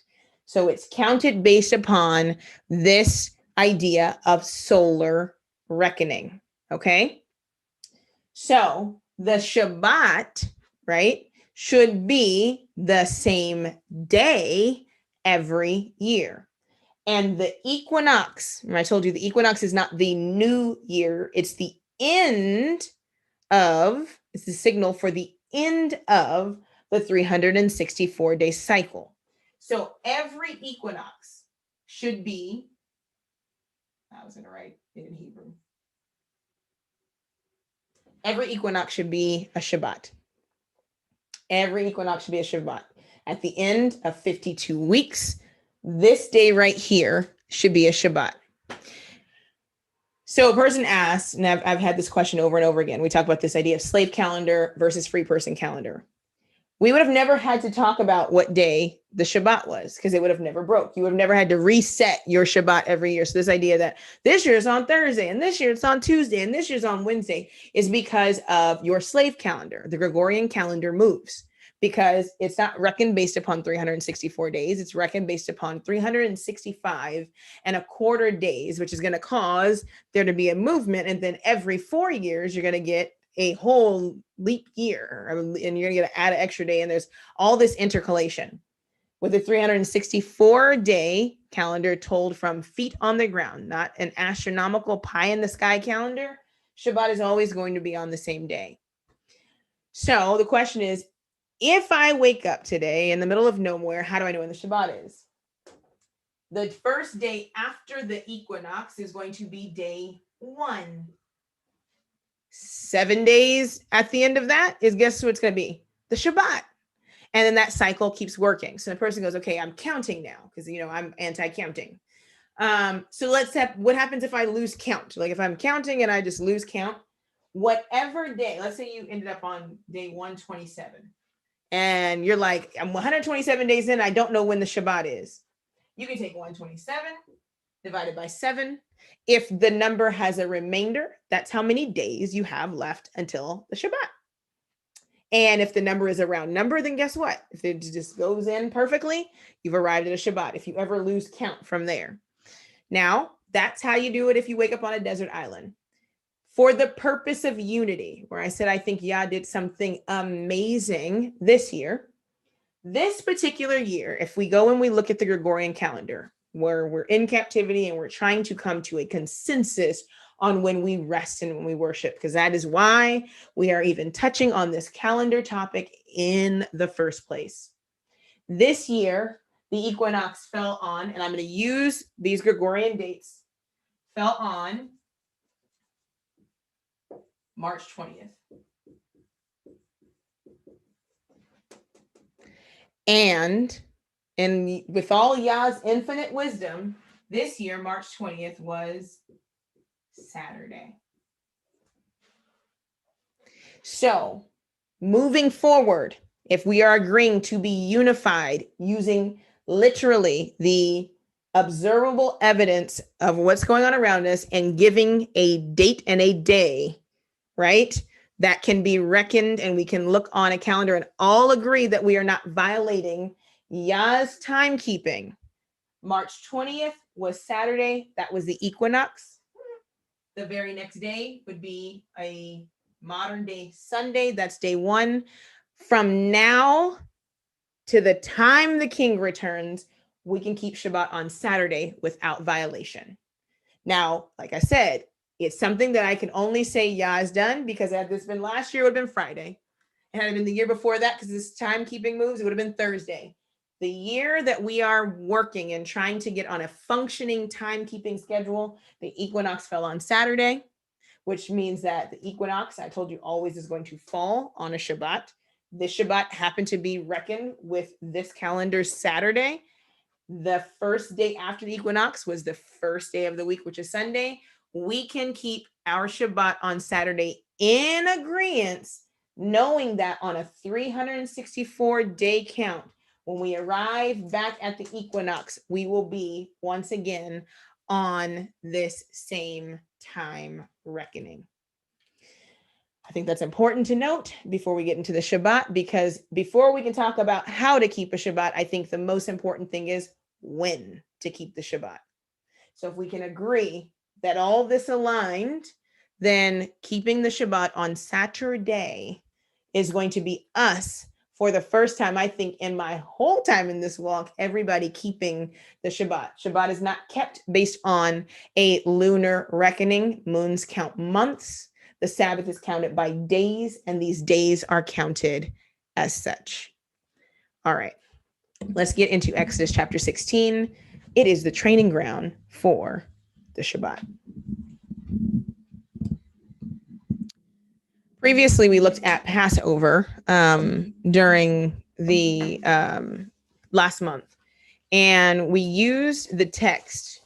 And I think that was something that brilliant that the Ruach just, kind of laid out. And it really stuck when we moved into looking at the Sabbath. If we can look at Passover and look at it intently and see how to keep the Passover, then we have to look at the training ground for the Shabbat. And I bet you it'll tell us how to keep the Shabbat. All right, so that's exactly what we're getting ready to do. We're going to go to Exodus chapter 16. Exodus chapter 16. And that is where we get our first, outside of obviously Yah keeping the Sabbath in Genesis, where we get a nation keeping the Sabbath and getting rules for the keeping of the Sabbath. So I will move this down so we can read it in English. And because we know what days are, we know it's 6, we can count. This is pretty straightforward. All right. And we are going to look at the keeping of the Sabbath. And we're going to look at specifically, do you keep the Sabbath in the day, right? Or do you keep it at night? So I'm going to tell you, when we talked about the day and night thing and we looked at how a day was reckoned, scripturally. Talk to you about what was done there. Then I said we talk about things in civil time. All right. So I'm going to honor the idea that it's not necessarily either or, it's both. When you put time in a cyclical, if you put days in a week in a circle, there's no demarcation on either side of day. It all works in one thing. When you put it in a stream and you go day, night, it kind of throws your mind. So I think a lot of the confusion comes from there. I told you I was going to, before I get into this, I showed you the articles a little bit earlier, the one by PJ Hewood and by H.R. Strohs from the 1940s and 1980s, dealing with this topic of when a day starts. One of the major voices on when a day starts, person actually presented her to me, is Rachel Elior. And she talks about the Enoch calendar. She is a Jewish scholar who does a lot of translating and a few things as it in regard to the Dead Sea Scrolls. And she wrote a book called The Three Temples on the Emergence of Jewish Mysticism. And I think it's very interesting that she, in 2005, put out a response to her own work because of what she stated about the ancient Jewish calendars. And I'm bringing her up because her work, as well as a couple of popular videos that deal with when a day starts, everything has to be in context, right? What is a person trying to prove? What is a person trying to talk about? What are they trying to put forth? And I already spoke about how in the other two articles, how a lot of the information was inconclusive. It was researchers thinking and their thoughts being thought and not really having a conclusion. It was just conversation on paper. And then other writers were conversing with them. And I told you, it's my belief that some Hebrew got a hold to it or heard this argument or heard Rachel Elior and then began presenting this information as if that was the intention of the person. We have talked about before the Qumran Scrolls, what was happening. But one of the things that's never really taken into, I think, a lot of consideration is the division that was happening amongst them during that time. I'm looking for, give me 1 second. The division that was happening amongst them during that time. I think it is important to know that there was division during that time and why that division existed. The division was because of slave timekeeping and an understanding or misunderstanding of how that was to be done once the influence of the Europeans came around. And I think we've arrived back at the same place as a nation because that same exact thing is happening to us as a people. So I'm going to read a little something and then we're going to get into Rachel Elior's own confession about her work on the calendar. And so I wrote down, this is just me, had some thoughts about this. The calendar contention is based upon or based in so many uncovered corners of scholarship interjected into the awakening without clear foundation. It has been my personal goal to not only find unity in this contentious topic, but to also find the source of the contention. So that's why I'm bringing this to the table. This has required a lot of digging into the unknown psyche of Hebrews who chose to omit the source of their searching in order to present conversations of old as divine inspiration. What I mean by this is that many of the topics brought to the table concerning the calendar were and are microwaved scholarship. It's not somebody's original work or scholarship, and a lot of times it's out of context. And this goes back from the time from when a day starts and Enoch and all of these things. When you go through and you look with a careful eye, there are holes in the logic. And the holes in the logic are based upon the root of the discussion, which is the disunity that was present during the time that the Qumran Scrolls and a lot of other things were kept or written.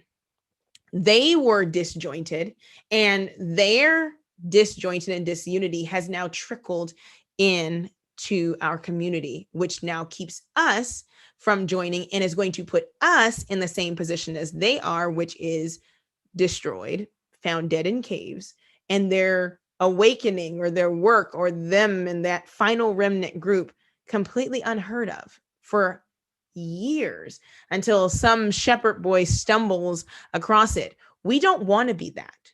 We don't want to be the ones who are hidden until a time. I have a lot of thoughts on why this information was revealed right at the time of the awakening, but we'll save that for a later time. So Rachel Elior is, if you Google her, she is looking into the Qumran Scrolls, and she talks about what she was doing. So let's look at what she was doing and what was the context behind her research and her writing.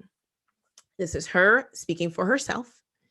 My discussion of the calendar as it appears in the Dead Sea Scrolls and the pseudographic literature was not intended in any way to be a contribution to the history of science, nor should it be read nor considered in this context.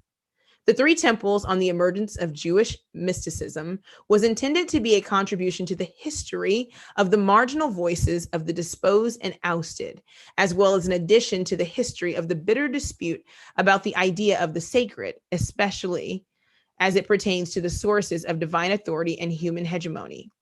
I did not propose in any way to attempt to prove the veracity of any given calendar or to correct false perceptions inherent in any calculation regarding the laws of nature.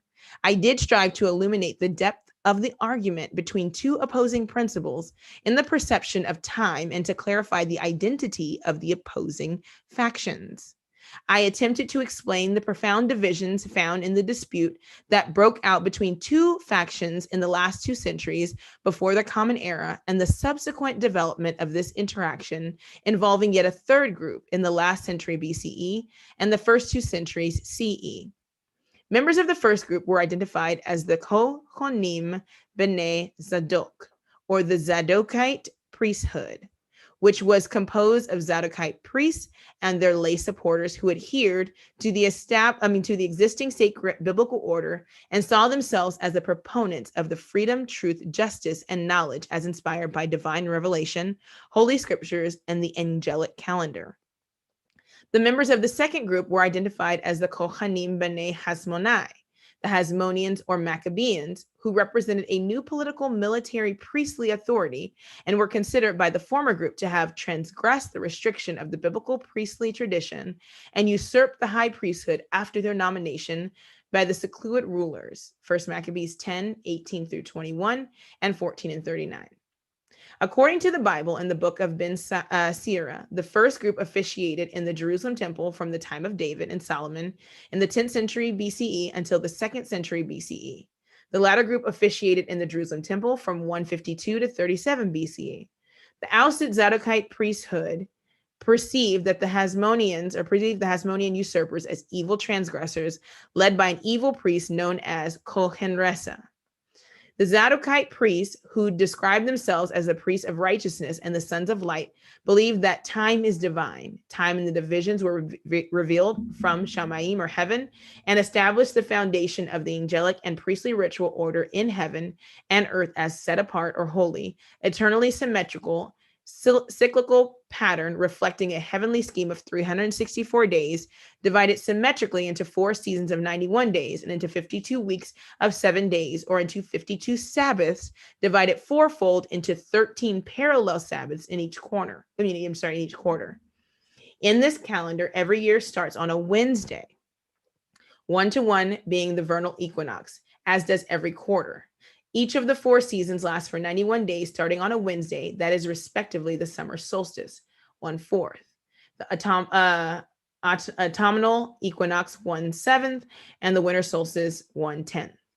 According to the biblical priestly tradition, that the luminaries were created on Wednesday. This first month of this biblical calendar is Nisan, the month of spring, mentioned in Leviticus 12. Thus, the first day of any year would always be Wednesday, the 1st of Nisan, and the subsequent quarters would always begin on Wednesday, 1st of Tammuz, Wednesday, 1st of Tishri, Wednesday, 1st of Tevet.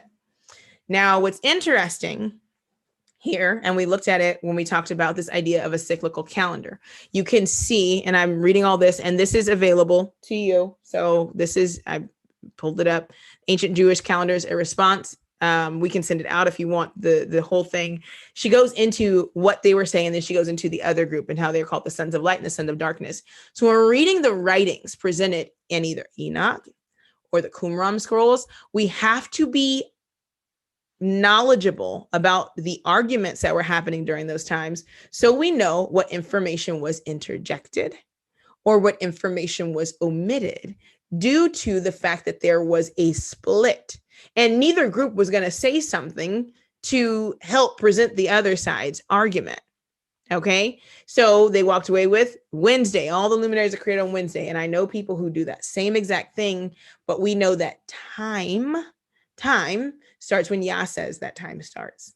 And so you can't have Wednesday and then say, okay, and then 3 days later was a Shabbat because we started on day 4, but it's not the day. You see how it gets confusing when we keep things in the context of the Bible and we allow people to have their thoughts and their interjections, but we make sure that their thoughts and interjections are in alignment with the text, right? Then we can say, okay, this may have been a part of their greater, argument or disagreement, and these things are interjected as such.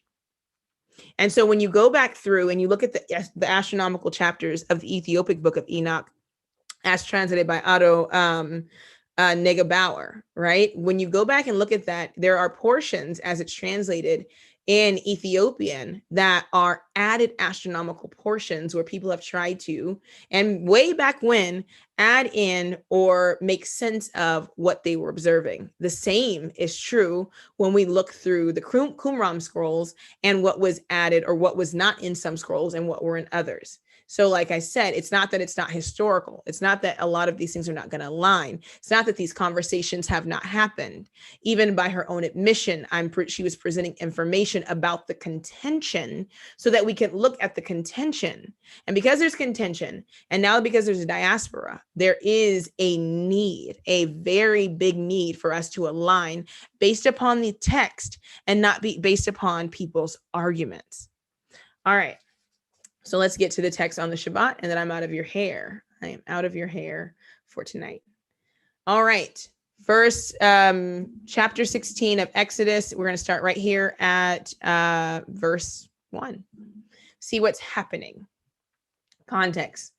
And they took their journey from Elim, and all the congregation of the children of Israel came into the wilderness of Sin, which is between Elim and Sinai, on the 15th day of the 2nd month after departing out of the land of Mitzrayim, or Egypt.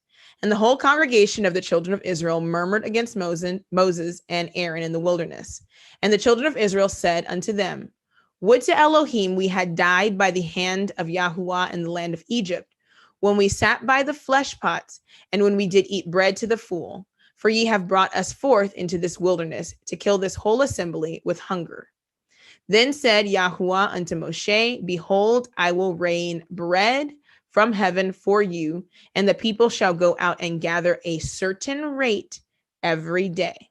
Okay, so we're getting to the fact that we're gonna get a Sabbath out of this, but we know right now they're supposed to get a certain rate every day. I'm gonna make this a little bit bigger for those of you who are reading along. Okay, that I may prove them whether they will walk in my law or no. All right. So what is the purpose of this raining down of the bread of heaven? It's to prove them, to see whether they will walk in Yah's law or not. Okay. Verse 5. And it came to pass that on the 6th day, so we got 6 days of bread, right? They shall prepare that which they bring in, and it shall be twice as much as they gather daily. Okay, so we know that they're getting bread every day. On the 6th day, they're going to gather double. And we know that they're supposed to prepare the bread. For all intents and purposes, all of this is happening in a day portion. We're going to see that in just a second. And Moshe and Aaron said unto all the children of Israel, at even they shall know that Yahuwah hath brought you out. Ye shall know that Yahuwah hath brought you out of the land of Egypt. And in the morning, then you shall see the glory of Yahuwah, for that he hath heard your murmuring against Yahuwah. What are we that ye murmur against us? So he gives us this. At even you shall know that Yahuwah hath brought you out of the land of Egypt. And in the morning you shall see the glory of Yahuwah. All right. Verse 8. And Moshe said, this shall be when Yahuwah shall give you in the evening flesh to eat, and in the morning, bread to the full. Now, I'm not even going to get into the fact, which I think it is a fact, that he mentions evening and morning. He doesn't say, okay, and tomorrow morning, he's going to do this, and then tomorrow night, he's going to do that. He says in the evening, flesh to eat, evening erev, right? And just so you will, I'll just double click it so you don't think I'm making things up. Erev was the word behind evening. All right. And in the morning, boker, you shall have bread. All right.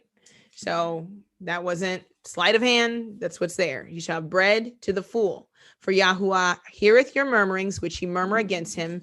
And what are we? Your murmurings are not against us, but against Yahuwah.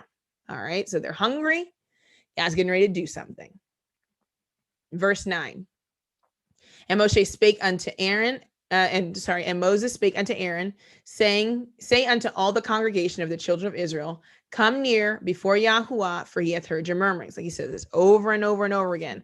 This is training ground. Just like when we were going through and looking at the Passover, it was the same thing stated over and over and over again. Why? To give you context, to tell you what was happening, to make you understand, giving you time periods, when these things are supposed to happen, what was going to happen. And they keep saying the same thing. Why? Because Yah knows us Hebrews gonna take a few times before we hear something, before we really understand it. All right. So verse 10. And it came to pass, as Aaron spake unto the whole congregation of the children of Israel, that they looked toward the wilderness, and behold, the glory of Yah appeared in the cloud. It's a whole nother situation. And Yahuwah spoke unto Moshe, saying, I have heard the murmurings of the children of Israel. Speak unto them, saying, at even you shall eat flesh, and in the morning you shall be filled with bread, and ye shall know that I am Yahuwah your Elohim. And it came to pass that at even the quails came up and covered the camp. And in the morning the dew lay round about the host. And when the dew that lay was gone up, behold, upon the face of the wilderness there lay a small round thing, as small as the hoarfrost on the ground. And when the children of Israel saw him, it does not exist in the Hebrew, they said one to another, he is manna, right? And so, for they wist not what it was. They was like, what is he? And Moshe said unto them, he is, right, the bread which Yahuwah hath given you to eat. He is the thing which Yahuwah hath commanded. This is.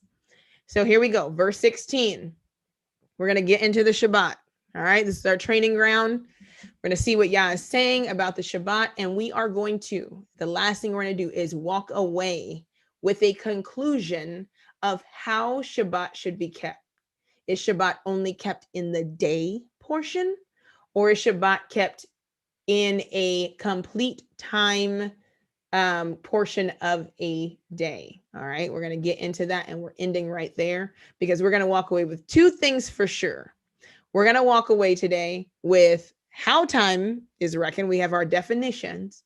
We're going to walk away with what day we're going to move forward and keep the Shabbat in unity. Yah will fix it all when we get to the land, but we're going to walk away with what we should do as a whole, as a collective, using all the information that has been presented. I looked at it, that has been presented by other leaders, by other people. How do we take in all the information, not refuting necessarily what anybody is saying, but how do we come to agreement without violating the text?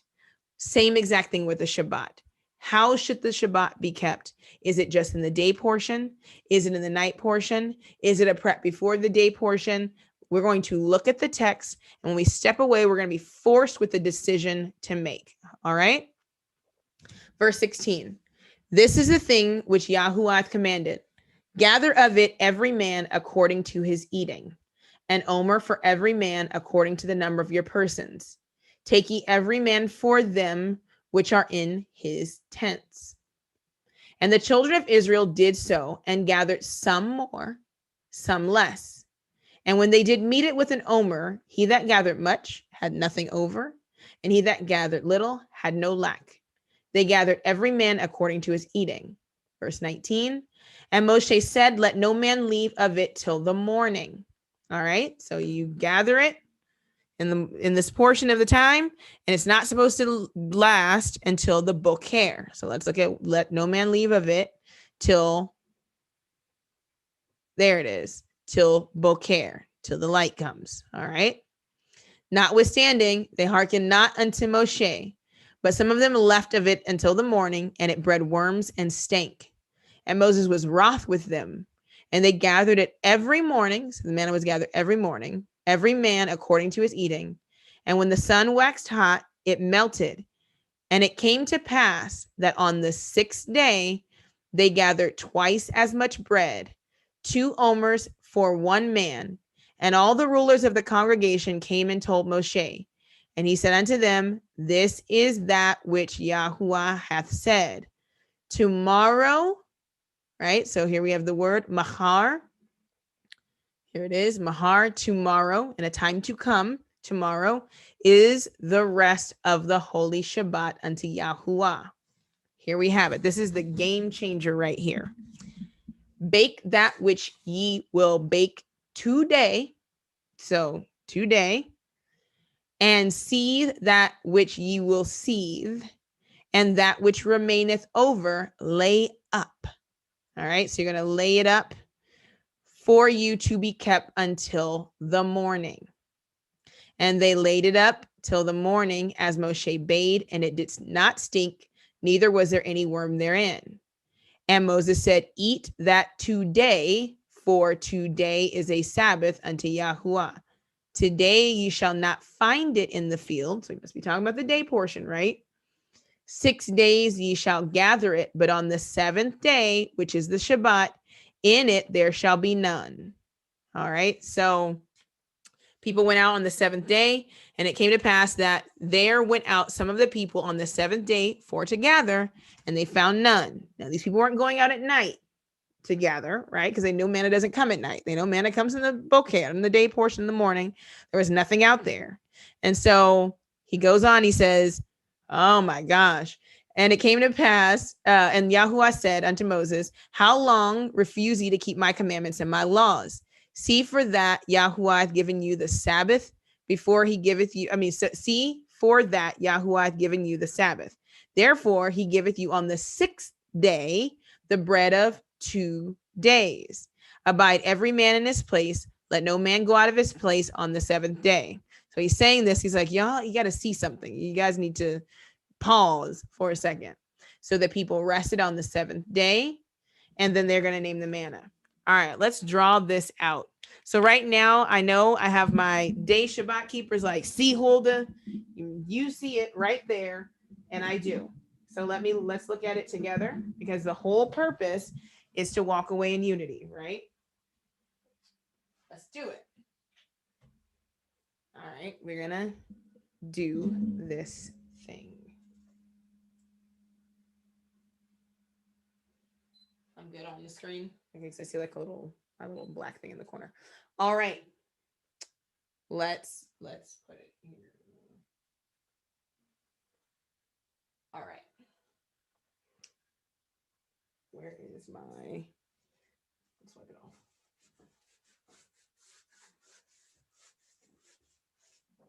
So the issue with day and night tends to directly affect, in my opinion, the reason why this conversation comes up is because they're like, okay, if we can't agree on when a day begins, then how do we keep the Sabbath properly? Then we're keeping the wrong Sabbath, and we're keeping a Jewish Sabbath, and we're not doing things correctly. And I hear you loud and clear. All right. So then the question is, we have to answer some things. One of the things we defined earlier is this idea of night, right? And at night, or in Lila, work is not done. And so earlier I said every night, for all intents and purposes, is a Sabbath. And I'm using the word Sabbath to mean rest. At night, we rest. That is what we do in the night portion, okay? So for the people who are saying, okay, the Sabbath day, right, is a day portion, I'm going to, for right now, for unity's sake, we agree 100% that the Sabbath day, the miracle of the Sabbath, is that every yom, right, which is a day, is a working portion. Okay, so the miracle of the Sabbath is that on the day portion, when normally work is done, can you focus that a little bit? It's kind of on the day portion, when work would normally be done, there is going to be rest. That is the beauty of the Sabbath. There is going to be rest in a portion where work should be done in a day. All right, so we agree on that. So the first thing is, let's put a number one. Sabbath day, right, is in the day. All right. All right. So we're good. We're good, right? All right. So the second part is, when is the Sabbath night? All right. So that's where our question is, our Sabbath night. The text tells us something pretty cool. All right. So I'm going to even divide this, for all intents and purposes, day, night, day, night. All right. So we're going to call this the 6th, right? And we're going to call this the 7th. And let's say it's on a continuum, so you can put your portions wherever you want. All right. So for now, let's just do this. Let's do this as a 6th day. All right. And we're going to call this the 6th night for right now. All right. And then we're going to call this the 7th day. We're going to call this the 7th night. So right now, the argument is, this is where we rest for the Shabbat. All right. And we're not really doing anything with these things. So if you're new to this conversation, this argument, if my understanding is wrong about this, please email me. But the understanding is that time goes from day night to day night, right? And right now, for people who are starting their rest period at night, right, they're saying, okay, that doesn't start a day though. All right. And so for all intents and purposes, like I said, I'm going to agree, right? This begins the rest period for the rest you need for the next day. But it's a night, okay? And a day is a day. So we're agreeing. So they're saying that the Shabbat is here. This is the Shabbat. All right. There are people who believe that this night portion is also considered part of Shabbat prep, is my belief. So they don't begin their Shabbat rest to the day. So technically, I guess you can do whatever up until this portion to the book care here. All right. And this night portion, I guess, I'm based upon my understanding, this night portion just belongs to this 6th day. All right. But we have something that we have to work out here. In the text, in Exodus chapter 16, the commandment regarding the Shabbat is going to settle it once and for all of us. And we're going to learn that it's not an either or, but it's a both. So the Sabbath day keepers and those who take their rest in the rest period leading into the day, we have something in common. All right. The text says, based upon, I'm going to use this reckoning, this day reckoning, on the 6th day, you are to gather 2 times as much manna on the day, because we're all saying that the day is a day. It's a time of light when work can be done. In that 6th day, manna is gathered at the boker in the morning. Right? And we know that it has to be gathered in the morning because it disappears at noon. It says it when the sun is high, manna's gone. All right. So you have that morning portion, like when the dew is on the ground portion, to gather your manna. It says you gather double on that day. So you are working twice as hard. So to get your rest, you got to work double hard to get the rest. It doesn't mean that you got like a free day before that. No, you're doing 2 times what you would do on a normal day. Right. And I purposely omitted the quail because I felt like the quail was me leading more into the understanding of evening and morning. So I took the quail out because I don't know, based upon the text, if quail was present all throughout the Exodus period or if this was a one-time or a two-time occurrence. We do know that they had the sacrificial meats during the tabernacle period and obviously in the temple period. But for now, I took out the quail because the training ground is right here with this manna, and it's enough to bring forth the conversation. You gather 2 times on the 6th day. Now, and it's supposed to last for what? Well, one, that day, and the next day. But you're working during this day. And you're working because the text says, on the 6th day, sear what you will sear, and bake what you will bake. And for all intents and purposes, because tomorrow is the Shabbat. The commandment is that all of your searing and all of your baking be done in the 6th day. 6th day. All right. So that's this portion, the 6th day. When the day is over, all of your searing and your baking should be done, and you should be able to sit down and eat dinner. And because it's the Sabbath, Yah gives a commandment of when your work is to be done. At the end of the 6th day, you should not be doing work in the 6th night because you should have finished what he said to do on this 6th day.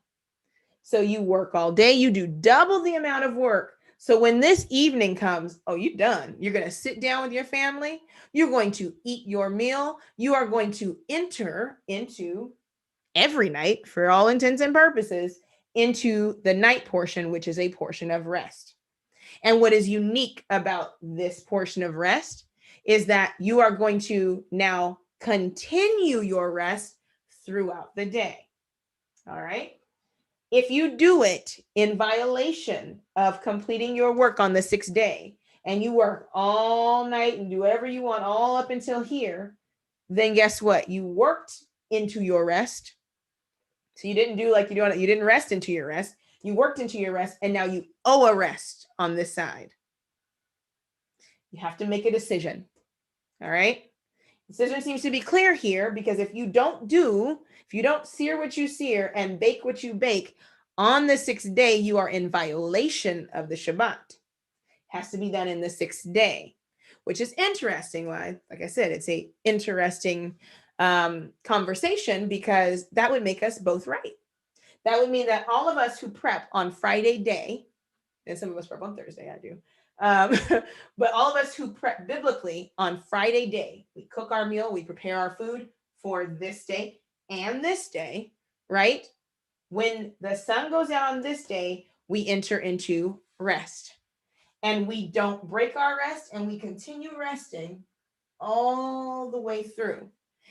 And if you want to see how cool Yah is, because we should be on a circadian rhythm, you actually gonna rest all the way through. Not necessarily saying this is a commanded rest, depending on how you choose, but you rest all the way through here, because your next work period is not going to come until the morning of the 1st day, when you go out to gather manna again.